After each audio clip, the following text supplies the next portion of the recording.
human beings are made to move.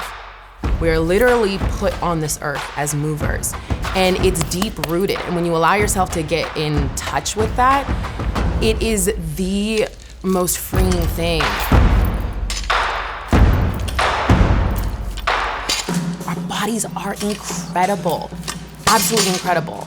And I think that's where a lot of the work that I do for others and trying to get the world to move is trying to get in touch with yourself and have this love of movement and this appreciation of what your body can do. You don't even have to go into a gym, ever in your life. I don't care what you do. Go dance, go walk, go run, go do anything, but move. It's what your body wants to do. And it's what you were literally born to do. We're movers.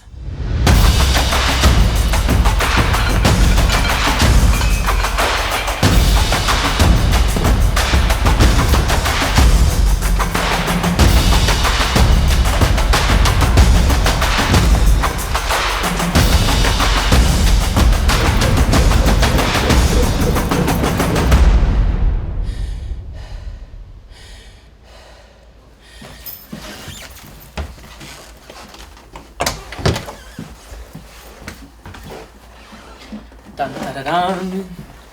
A lot of history in here. Good thing you guys took pictures. Yeah.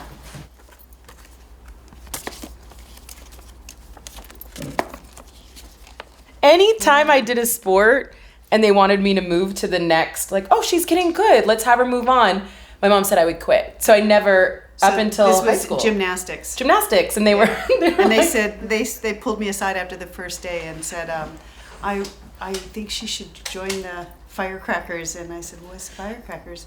Well, that's like a team. And I said, oh, okay. And so I probably told you on the way home, and you said, yeah, nope, not going back. I would have definitely, I was so mad that she didn't push me harder to stay in gymnastics. I could have been, I thought I could be a world-class gymnast. Yeah. I feel like I never reached my full potential. I think you did. The scrunchie. Yeah, we were out here. When I was young, I was, in middle school, and I was muscular. I am genetically muscular. And I always say this, it's interesting because in those moments, all I wanted to do was fit in.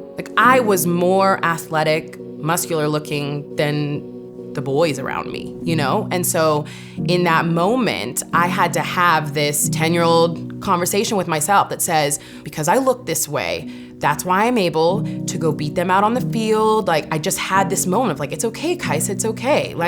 Your body's a reason you can go out and do all these incredible things. And back then it wasn't strong is beautiful, wasn't a thing. There weren't, there were female athletes, but we weren't seeing, there were no magazines with them. I wasn't seeing myself anywhere. And so I really quickly had to have this moment of I am more than my body. And I love my body. She's the reason I'm out here just killing it on the court and on the track, and this is great. But then you go back into moments of, I'm so different than everybody, and I just stand out. And in high school, in moments where you just want to fit in, you don't want to be different than everybody. High school was just a really difficult time for me, and I don't know, I think there's so many things going on, but it was high school, it was home life, there was just a lot going on for me. And I came to a place where I didn't want to live. I just had had enough. And I remember constantly thinking for months and months, it'd be so much easier not to be here. And then I just kept coming back to, that would kill my mom. I literally, I was I can't do that to her. And I remember telling myself, what's the one thing that makes you happy?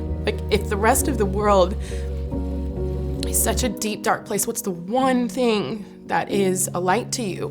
And it was movement.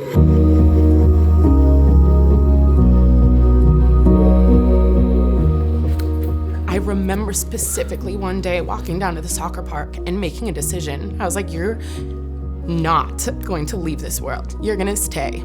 And I remember at that moment being it's me and the soccer ball.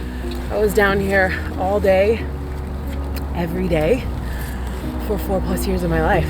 So it means a lot to me, but don't necessarily want to come back and visit it often.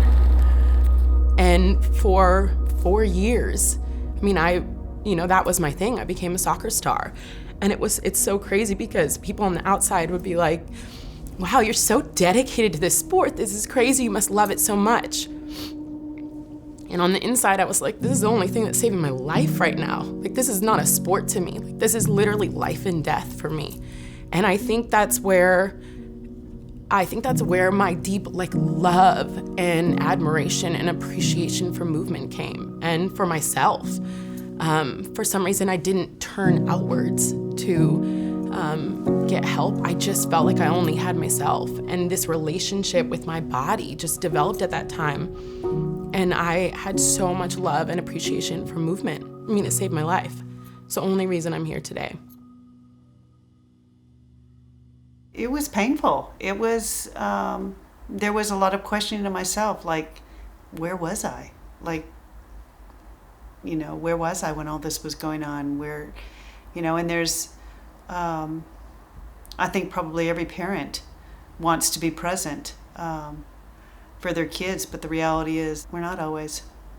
But you also have a lot of children. I totally know why, but you still, when you think back on it, there's still a part that's, it's heartbreaking. Yeah, mm-hmm. I wish I could have. And then there's the piece that says, well, if we would have stepped in, or I would have stepped in, and how would that have been different today? I don't know. Yeah, but you've more than, not that you have to make up for anything, but you've more than made up. I mean, obviously I am where I am now because of you and the support, so I think that that's probably then something that you just have to let go of, or, because I wouldn't be doing what I'm doing now if it weren't for you, so.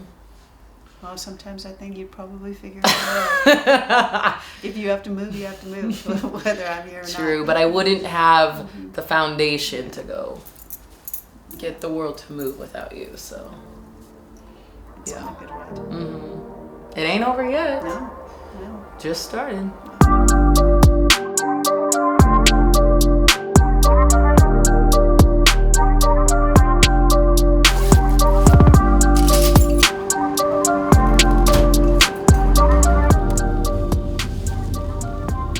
Where are we headed? To my favorite way to start my day. Training. You better get buckled up. Safety first in this car. So a few years ago, I had this moment that I realized I was just done writing my own programs and training myself. And so as a gift to myself, I started hiring trainers. And it was like a really fun way to learn and be challenged, and also just kind of to check out while I was training. And it's been incredible. So I've been training with Rebel for the past 2 years now. And it's just so fun. And we have a great relationship. So it's like going and hanging out and starting your day with your friend and moving. I mean, what more could you ask for? The thing that literally saved my life and meant so much to me and helped me find who I was as a woman and my happiness is something that I can give back to other people.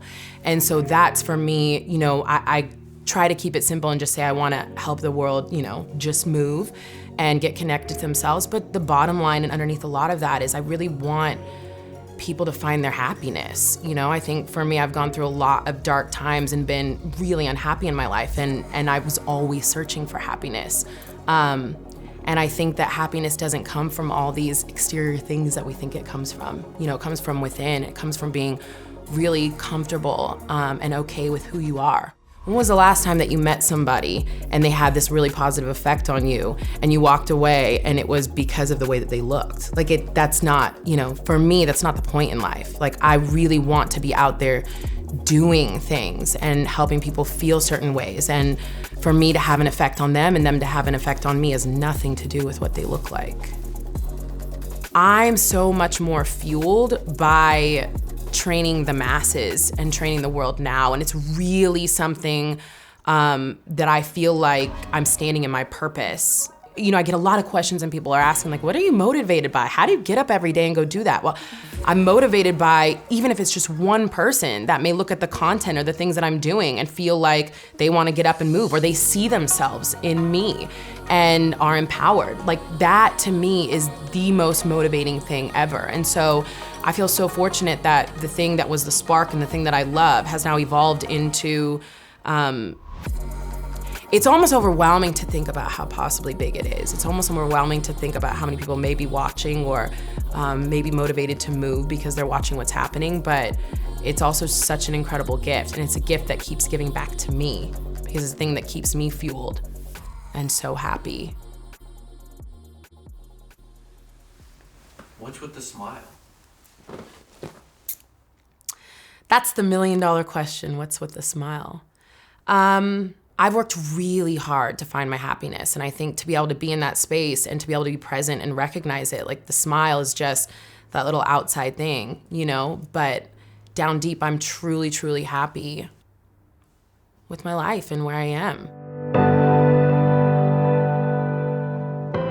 It's still, my happiness means so much to me because for so long I didn't have it, and I do everything I possibly can to protect that. And again, movement is that space for me. It's such a sacred space. And it's why I get so frustrated when people, not frustrated, but it's why I feel so strongly about when people are out here trying to change the way that they look, trying to move because they don't like something about themselves. I'm like, oh my gosh, what you look like is the least most important thing about you. Like, this body that we have is absolutely incredible.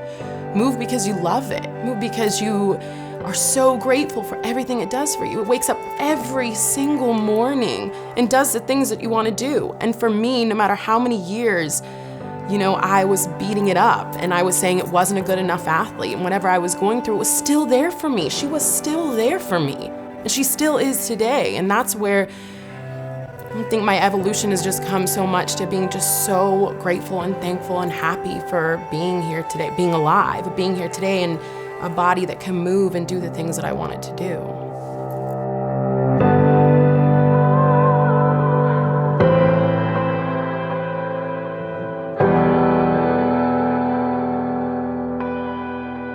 The goal has always been to get the world up and moving, and that's still my goal.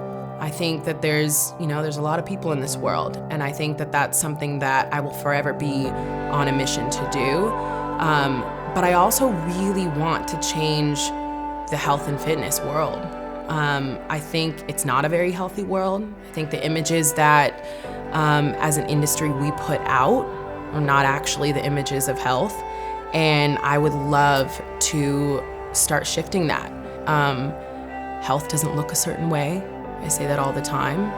And I think that as an industry, we are trying to push something that I don't believe in.